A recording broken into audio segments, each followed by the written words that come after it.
મિત્રો સ્વાગત છે તમારું અમારી ચેનલ ગોગાની વાતોમાં। મિત્રો ઘણા લોકો એવા હોય છે કે જેની સમસ્યા હોય છે કે તેના દીકરા કે દીકરીના લગ્ન થતા નથી, તો મિત્રો એ લોકોએ ચિંતા કરવાની કોઈ જરૂર નથી। આ વિડીયોમાં જણાવેલ ઉપાય તમે કરી લેશો તો જલ્દી તમારા લગ્ન થઈ જશે। મિત્રો જલ્દી લગ્ન કરવા માટે આ એક ચમત્કારિક ઉપાય છે, એ તમારે 5 દિવસ માટે કરવાનો છે। મિત્રો ઘણા લોકો એવા હોય છે કે જેની સમસ્યા હોય છે કે તેના દીકરા કે દીકરીના લગ્ન થતા નથી, તો મિત્રો એ લોકોએ ચિંતા કરવાની કોઈ જરૂર નથી, કારણ કે તેના માટે અમે ઘણા બધા એવા ઉપાયો અમે આ વિડીયોના માધ્યમથી લઈને આવીએ છીએ કે જે ઉપાય કરવાના લીધે કોઈ પણ ના લગ્ન જલ્દી જ થઈ શકે છે। જો તે એકવાર આ ઉપાય કરી લેશે તો તરત જ તેના ઘરે માગું આવશે, તે પછી ભલે દીકરો હોય કે દીકરી પણ તેના લગ્ન જલ્દી જ નક્કી થઈ જશે। મિત્રો ઘણા દીકરા દીકરી એવા હોય છે કે તે જોવામાં તો બહુ સારા હોય છે અને તે સારી નોકરી પણ કરતા હોય છે, પણ તેના માટે માગું આવતું નથી, અને જો જેના માટે માગું આવે છે પણ તે વાત આગળ ચાલતી નથી અને તેના લગ્ન અથવા તો તેની સગાઈ છે એ અટકી જાય છે। તો મિત્રો આ બધી જ વસ્તુનું સમાધાન તમને આ વિડીયોમાં મળી જશે। આથી મિત્રો જો તમે પણ તમારા દીકરા કે દીકરીના અથવા તો તમારા લગ્ન જલ્દી કરવા માંગતા હો તો આ વિડીયો તમારા માટે બહુ મહત્વનો સાબિત થવાનો છે। આ વિડીયોમાં અમે તમને એવા ઉપાયો જણાવશું કે જે ઉપાયને તમે કરશો તો હકીકતમાં તમારા લગ્ન થઈ જશે, અથવા તો તમારી સગાઈ નહીં થતી હોય તો તે પણ જલ્દી જ થઈ શકશે, અથવા તો તમારા ઘરે કોઈનું માગું નહીં આવતું હોય તો તે પણ હવે શક્ય બની જશે। તો ચાલો મિત્રો હવે આપણે આજના ઉપાયની શરૂઆત કરીએ। તો મિત્રો તમે આ પ્રયોગ વિધિને ધ્યાનથી સાંભળજો અને સમજી લેજો કે જેથી કરીને તમને કોઈ પ્રશ્ન ના રહે। મિત્રો તમે જોયું હશે કે દીકરા કે દીકરીના લગ્ન છે એ 27 વર્ષ સુધીમાં થઈ જતા હોય છે, પણ ઘણા લોકો એવા હોય છે કે જેના લગ્ન 30 વર્ષ થઈ જાય છે તેમ છતાં પણ તેની સગાઈ પણ થતી નથી। આનો મતલબ એ છે કે તેની કુંડળીમાં ગ્રહોની કાનિક તો મુશ્કેલી જરૂર હશે કે જેના લીધે તેના લગ્ન અટકી ગયા હશે। અને મિત્રો આવી પરિસ્થિતિ જ્યારે થાય છે તો ત્યારે આપણે ગ્રહોની પરિસ્થિતિને સંભાળીને આપણે અમુક ઉપાય અથવા તો પૂજા વગેરે જેવી વસ્તુ કરીને આપણે આ મુશ્કેલીનું સમાધાન લાવી શકીએ છીએ। તો મિત્રો આજે અમે એક નવો ઉપાય લઈને આવ્યા છીએ, તો આ ઉપાયને તમારે ક્યારે કરવાનો છે અને સાથે એ પણ તમે જાણી લેજો। તો મિત્રો તમે આ ઉપાયને કોઈ પણ મહિનાની શુક્લ પક્ષની એકાદશીના દિવસે આ ઉપાય તમારે શરૂ કરવાનો છે અને લગાતાર તમારે આ ઉપાય છે એ 5 દિવસ સુધી કરવાનો છે, એટલે કે આ પ્રયોગ છે એ 5 દિવસ સુધીનો છે। આ ઉપાય છે એ છોકરો અથવા તો છોકરી પોતાના માટે પણ કરી શકે છે। તો મિત્રો સૌથી પહેલા આપણે છોકરા વિશે વાત કરીએ। તો મિત્રો છોકરો પોતે પણ આ ઉપાય કરે છે, તો તેને કઈ કઈ વસ્તુઓ આ ઉપાય કરવા માટે જોશે? મિત્રો તમારે ગોળ, ચણા તેમજ ઘીનો દીવો આ બધી જ સામગ્રી લઈને શુક્લ પક્ષની એકાદશીના દિવસે સવારે સૂર્યોદયના દિવસે નાહી ધોઈને સ્વચ્છ વસ્ત્રો પહેરીને હનુમાનજીના મંદિરે જવાનું છે। તે હનુમાનજીના મંદિરે જઈને સૌથી પહેલા તમારે ઘીનો દીવો પ્રગટાવવાનો છે અને હનુમાનજીને ગોળ અને ચણાનો ભોગ કરવાનો છે। તેની સાથે જ બજરંગ બાણનો પાઠ કરવાનો છે, અને જો વધારે સુવિધા હોય તો મિત્રો આસન પાથરીને પણ કરી શકો છો। અને અંતમાં તમારે હનુમાન દાદાને પ્રાર્થના કરવાની છે કે મારી કુંડળીમાં જેટલા પણ દોષો છે એ બધાને સમાપ્ત કરી દેજો। હું તમારા ચરણોમાં પ્રાર્થના કરવા માટે આવ્યો છું, આથી જલ્દી જ મારા લગ્નનો યોગ તમે બનાવજો। આવી રીતે મિત્રો પ્રાર્થના કરીને પછી 5 મિનિટ સુધી એમ જ ત્યાં બેસી રહેવાનું છે। જો મિત્રો આપણે કોઈ પણ પ્રાર્થના કરીએ છીએ તો આપણે સીધું ઊભું થવાનું નથી। આ ઉપાય છે એ તમારે લગાતાર 5 દિવસ સુધી કરવાનો છે, એટલે કે મિત્રો એકાદશીથી માંડીને પૂર્ણિમા સુધી આ ઉપાય કરવાનો છે। એટલે કે આ ઉપાયને 3 મહિના સુધી કરવાનો છે, એટલે કે મિત્રો 3 મહિનાની શુક્લ પક્ષની એકાદશીથી માંડીને પૂનમ સુધી 5 દિવસ સુધી કરવાનો છે, તેમજ તે છોકરો હોય તેને 15 દિવસો સુધી હનુમાન દાદાના મંદિરે જવાનું છે. દર મહિને 5 દિવસ સુધી એકાદશીથી માંડીને પૂનમ સુધી આ વસ્તુ કરવાની છે, કે જેથી કરીને તમારી મનોકામના છે એ જરૂર પૂરી થશે. હવે મિત્રો આપણે જાણીએ કે શુક્લ પક્ષ એટલે શું. તો મિત્રો અમાવસ્યા પછી પૂનમ પછીના 15 દિવસને શુક્લ પક્ષ કહે છે. મિત્રો આ શુક્લ પક્ષની એકાદશી એટલે કે શુક્લ પક્ષની 11મી તિથિ હોય તેને એકાદશી કહેવામાં આવે છે. તો મિત્રો હવે આપણે જાણીએ કે છોકરીઓ હોય છે તે આ પ્રયોગને કઈ રીતે કરી શકે છે, તેના માટે કઈ કઈ સામગ્રી આ પ્રયોગ કરવામાં જોશે. તો મિત્રો છોકરીઓને આ ઉપાય કરવા માટે કેળના છોડનું થડ લેવાનું છે. તેની સાથે જ તમારે ગંગાજળ અને પીળું ચંદન અને પીળું કપડું લેવાનું છે. પછી તમારે શું કરવાનું છે, તો મિત્રો તમારે કેળના છોડનું થડ છે એ તમારે શુક્લ પક્ષની એકાદશીના 1 દિવસ પહેલા જ રાખીને મૂકી દેવાનું છે.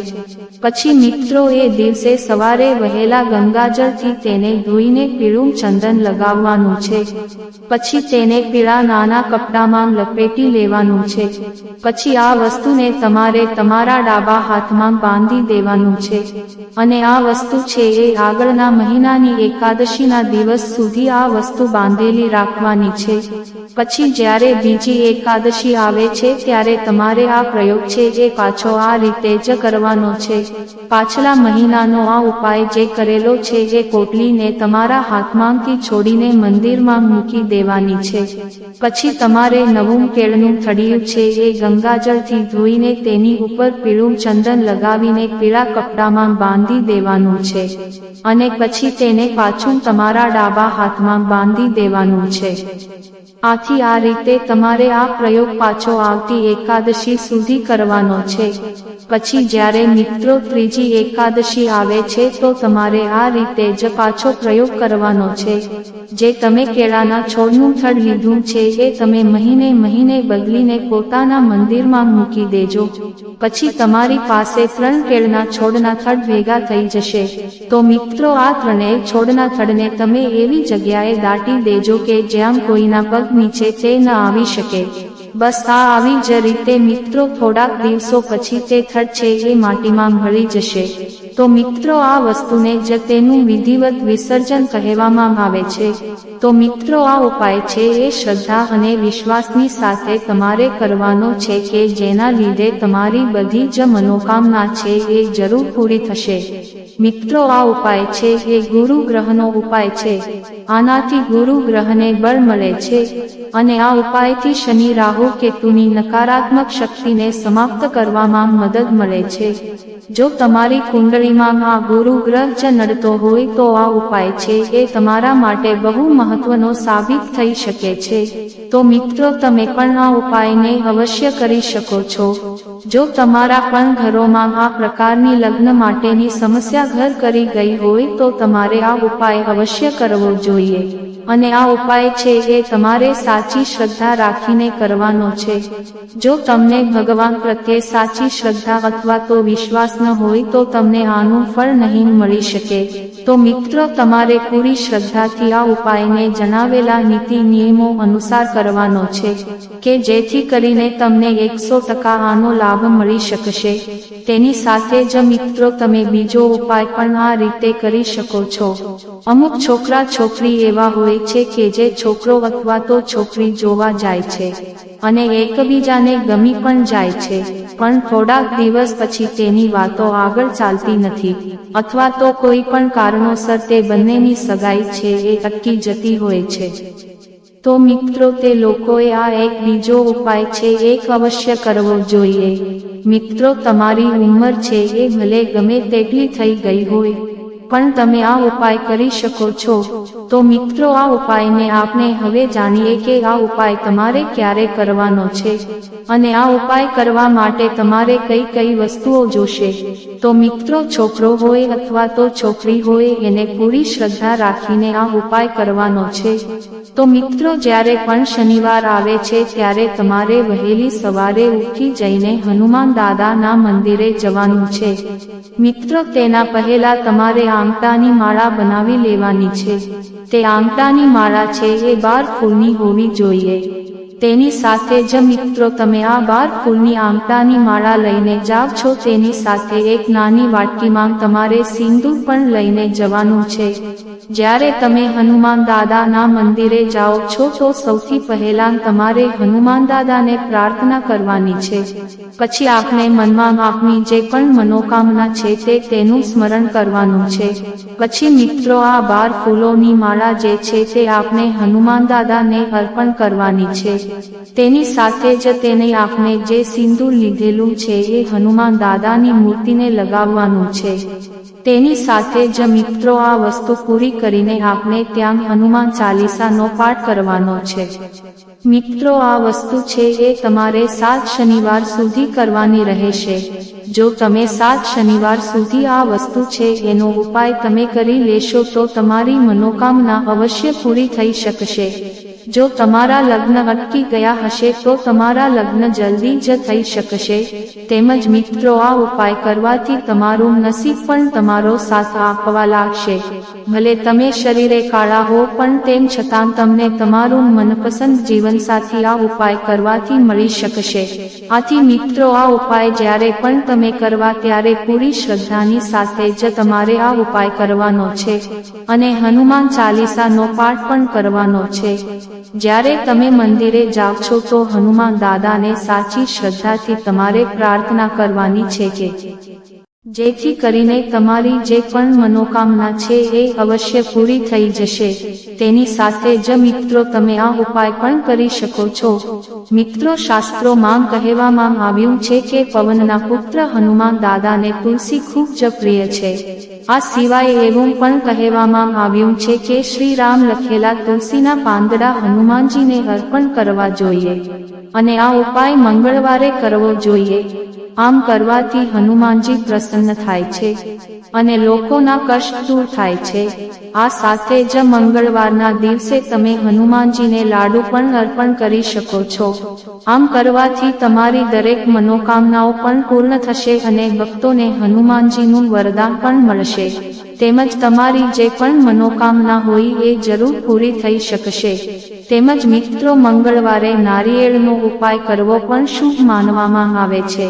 આ ઉપાય કરવાથી તમારું ભાગ્ય બદલી શકે છે। મંગળવારના દિવસે કોઈ પણ હનુમાનજીના મંદિરમાં જઈને ત્યાં નારિયેળને તમારા માથા પરથી 7 વાર ફેરવો અને તેને બજરંગબલીની સામે તેને વધેરો। આ ઉપાય કરવાથી તમારી બધી પરેશાનીઓ દૂર થઈ જશે તેમજ તમારા અટકેલા લગ્ન પૂરા થઈ જશે। આ બધા સિવાય મંગળવારે બજરંગબલીને સિંદૂર અર્પણ કરવાથી તમારું કામ થઈ શકે છે। એવું માનવામાં આવે છે કે આ દિવસે હનુમાનજીને સિંદૂર અને ચમેલીનું તેલ અર્પણ કરવું જોઈએ। એમ કરવાથી પવનના પુત્ર હનુમાન જલ્દી જ તમારા પર પ્રસન્ન થશે અને તમને સુખ સમૃદ્ધિની આપી શકે છે। મિત્રો, હનુમાન દાદાને સંકટમોચનના નામથી પણ ઓળખવામાં આવે છે કારણ કે તેઓ ભક્તોની સમસ્યાઓ દૂર કરે છે। વાસ્તુશાસ્ત્ર અનુસાર હનુમાનજીનો ફોટો જો યોગ્ય દિશામાં લગાવવામાં આવે તો વધારે લાભ થાય છે। વાસ્તુશાસ્ત્ર અનુસાર જો હનુમાનજીનો ફોટો દક્ષિણ દિશામાં રાખવામાં આવે તો તે વધુ શુભ માનવામાં આવે છે। તેમજ તમારી જે પણ ઈચ્છા હોય એ જલ્દી પૂરી થાય છે। વાસ્તુશાસ્ત્ર અનુસાર જો હનુમાનજીનો ફોટો દક્ષિણ દિશામાં રાખવામાં આવે તો સુખ સમૃદ્ધિમાં વધારો થાય છે। જો ઘરની ઉત્તર દિશામાં હનુમાનજીનો ફોટો લગાવવામાં આવે તો ઘરમાં સકારાત્મકતા આવે છે। મિત્રો, અને પછી પ્રથમ ઉપાયમાં તમારે શનિવારે પીપળના ઝાડની 7 વાર પ્રદક્ષિણા કરવી જોઈએ। માત્ર એક જ શનિવારે નહીં પરંતુ દર શનિવારે તેને કરતા રહો। પરિક્રમા દરમિયાન ઓમ શં શનૈશ્ચરાય નમઃનો જાપ પણ કરો। એવું કહેવાય છે કે આમ કરવાથી શનિદેવની સાધના અથવા શનિ સંબંધિત કોઈ પણ દોષ સમાપ્ત થાય છે. તેમજ તમારી જન્મ કુંડળીમાં ગ્રહ નડતા હોય તો તે પણ જતા રહે છે. તેમજ તમારા લગ્ન આ ઉપાયથી શક્ય બને છે. શનિવારે સાંજે કોઈ તળાવ અથવા એવી જગ્યાએ જ્યાં માછલી હોય ત્યાં અનાજ મૂકો. કીડીઓને પણ લોભ ખવડાવો. કહેવાય છે કે આ ઉપાયથી શનિદેવની સાથે ભગવાન હનુમાનજી પણ પ્રસન્ન થાય છે અને નસીબ ખુલે છે. આનો ફાયદો એ થશે કે જો તમારા લગ્ન ના થતા હોય અથવા નોકરીને લગતી કોઈ સમસ્યા છે તો તે જલ્દી જ દૂર થઈ જશે. તેમજ શનિવારે એકાસન કરવાથી પણ ઘણો ફાયદો થાય છે. જ્યારે તમે આ કરો છો ત્યારે એક વાસણ મૂકો અને ઈચ્છા માટે પૂછો. આ પછી તે રોટલી કોઈ પણ કાળા કૂતરા અથવા કાળી ગાયને ખવડાવવી જોઈએ. આ ઉપાયનો ફાયદો એ થશે કે તમને મનપસંદ જીવન સાથી મળી શકે છે. તેમજ મિત્રો ચોથો ઉપાય પણ તમારા માટે ખૂબ જ ફાયદાકારક રહેશે. જો કે ઘણા લોકો આવું પણ કરે છે. આવામાં તમારે શનિવારે શનિદેવને જળ અવશ્ય અર્પણ કરવું જોઈએ, પરંતુ તેની સાથે હનુમાનજીની મૂર્તિની સામે તેલનો દીવો પ્રગટાવો. એટલું જ નહીં, આ દિવસે કાળી વસ્તુઓનું દાન કરવું પણ ખૂબ જ ફાયદાકારક માનવામાં આવે છે. કાળા તલ, ચણા અને કાળા કપડાનું દાન કરી શકાય છે. મિત્રો, આ પ્રકારના પુણ્યના કામ કરવાથી તમારી બધી જ મનોકામના પૂરી થાય છે. તેમજ લગ્નમાં જો બાધા આવતી હોય તો પણ એ બાધા દૂર થઈ જાય છે. તો મિત્રો, જો આ વિડીયોમાં જણાવેલ ઉપાય તમે કરશો તો અવશ્ય તમને એક સારો જીવનસાથી મળશે અને તમારી સગાઈ અથવા લગ્ન જલ્દી જ થઈ જશે. મિત્રો, આશા રાખીએ છીએ કે તમને આ માહિતી પસંદ આવી હશે. મિત્રો, કોમેન્ટમાં જય ગોગા મહારાજ લખો અને ગોગાની વાતો ચેનલને સબસ્ક્રાઇબ કરવાનું ભૂલશો નહીં. તમે વિડીયો પૂરેપૂરો જોવા બદલ તમારો ખૂબ ખૂબ આભાર. જય લક્ષ્મી માં.